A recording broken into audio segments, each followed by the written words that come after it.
Setiap kali menonton NBA, kita selalu berharap melihat permainan strategi yang cantik. Strategi seperti Spurs di tahun 2014 atau Warriors ketika dengan Curry, Klay, Draymond, strategi dalam cutting, pergerakan off-ball, dan kepintaran setiap pemain.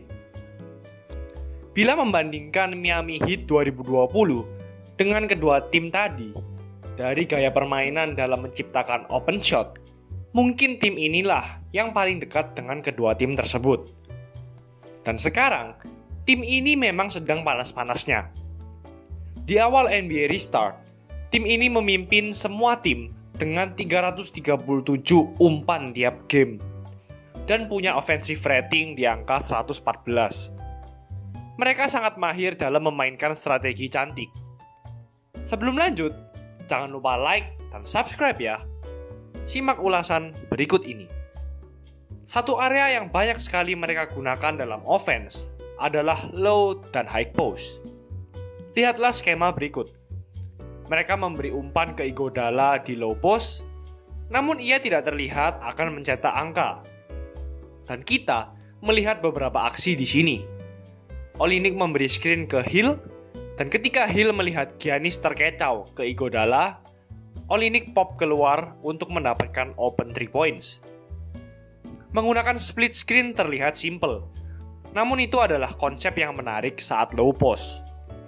Di sini bola diumpan ke dalam.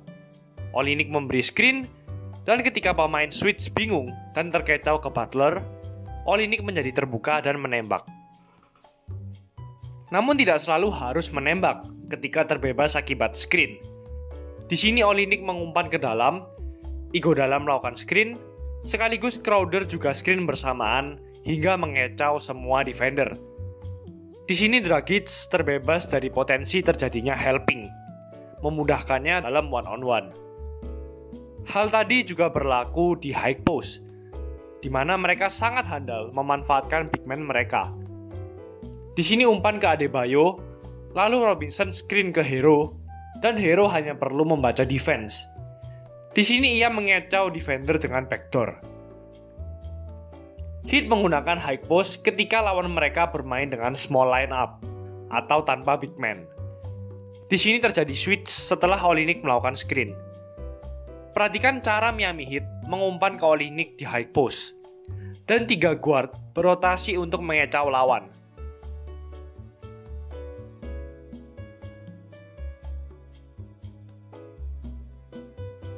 Dan banyak strategi high post mereka yang memanfaatkan Duncan Robinson. Mereka mengumpan ke elbow, lalu Duncan sprint dan melakukan handoff. Yang terjadi di 4 pertandingan pertama di bubble, Robinson sering sekali mendapat backdoor layup sejak Heat sering memainkannya.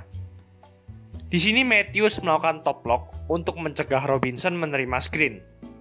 Namun Robinson langsung cut ke dalam dan layup.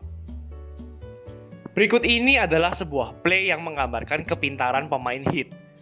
Di sini Robinson di top block oleh defender, namun lihatlah Crowder yang mengubah arah screen-nya menjadi back screen, yang memudahkan Robinson melakukan backdoor cut. Yang menarik lainnya dari permainan Heat adalah pergerakan off-ball, yang sebenarnya sudah kita diskusikan sebelumnya. Namun mari kita perhatikan yang satu ini. Di sini terjadi two-man game di strong side. Biasanya, tim-tim lain dalam skema ini, 3 pemain lainnya tidak banyak berotasi. Namun di sini lihatlah Crowder yang memberi screen ke Robinson, yang tidak terlihat di gambar. Dan Crowder sendiri adalah pemain yang handal dalam offense. Dan ketika Adebayo mendapat bola, defender menjadi terlalu fokus kepadanya, hingga tidak ada yang menjaga Robinson.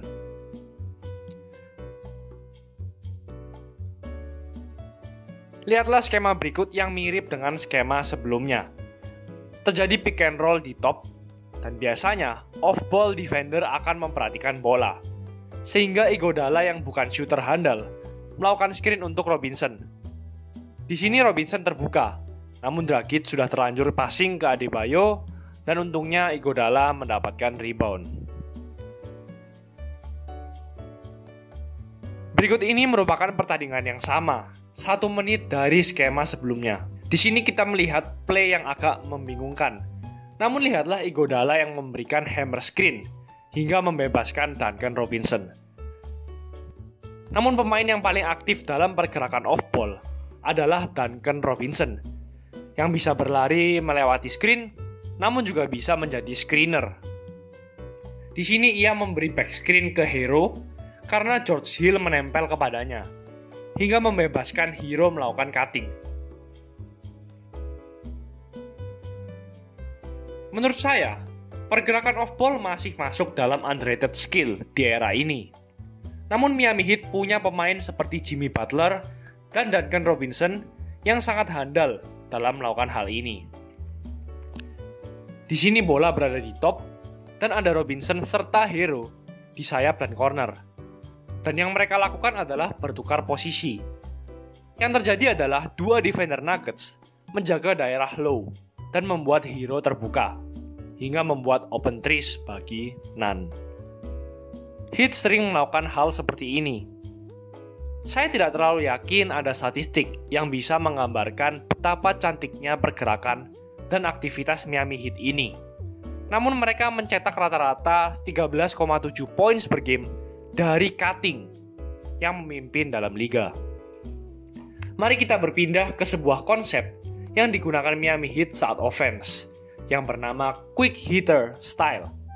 Dan kita akan memulai dengan yang paling basic, yaitu baseline drift. Dan inilah artinya. Di sini Dragic drive baseline, dan ketika Dragic hendak melakukan umpan, Hero langsung secara insting bergerak ke corner untuk menerima umpan dari Dragic. Inilah yang dinamakan baseline drift. Bergerak ke corner saat terjadi baseline drive. Di sini mengingatkan kita ke sebuah play sekitar 8 bulan lalu. Di sini Dragic drive baseline dan hendak mengumpan dengan tangan kiri. Namun di sini Hero tidak bergerak ke corner. Di sini terlihat kegunaan dari baseline drift. Garis ini menggambarkan daerah corner yang sangat kosong. Sedangkan tempat di mana Hero berdiri, banyak sekali defender yang menutup. Dan Dragic turnover dan marah.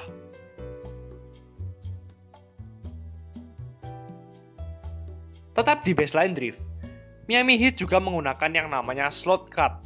Di sini Iguodala drive baseline, lalu pemain yang berada di sisi sayap yang berlawanan melakukan cut ke dalam dan layup. Mari perhatikan play ini sekali lagi, dan perhatikan Fred VanVleet.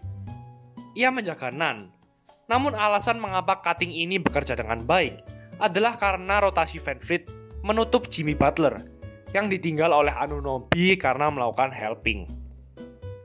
Di sini Butler juga cutting, namun itu tidak termasuk strategi Heat. Ia hanya tidak ingin menembak 3 angka. Di skema berikut, memperlihatkan pergerakan bola yang sangat baik dan terlihat setiap pemain tidak ada yang egois. Lalu terlihat Butler yang mencetak angka setelah slot cut. Skema tadi merupakan salah satu permainan yang menarik, karena saat terjadi baseline drive, terlihat corner di sisi yang berlawanan kosong, sehingga baseline drift juga bisa dilakukan. Namun Butler melihat defendernya terkecoh dan ia sedang terbuka untuk cutting. Yang terakhir, Heat juga berhasil dalam melakukan single side tag pick and roll. Setelah timeout, Heat menempatkan 2 pemain di strong side saat terjadi pick and roll dan 1 pemain di weak side, daripada menempatkan 2 pemain di weak side. Yang mereka lakukan adalah mengisolasi 1 defender di weak side, membuatnya susah dalam melakukan helping ke pemain yang roll. Dan mereka juga menempatkan Tyler Hero, seorang shooter, di weak side.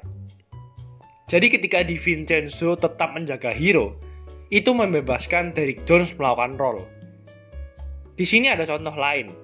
Terjadi pick and roll ke kiri, dan Robinson sebagai weak side shooter, lalu ia bergerak di belakang pemain roll.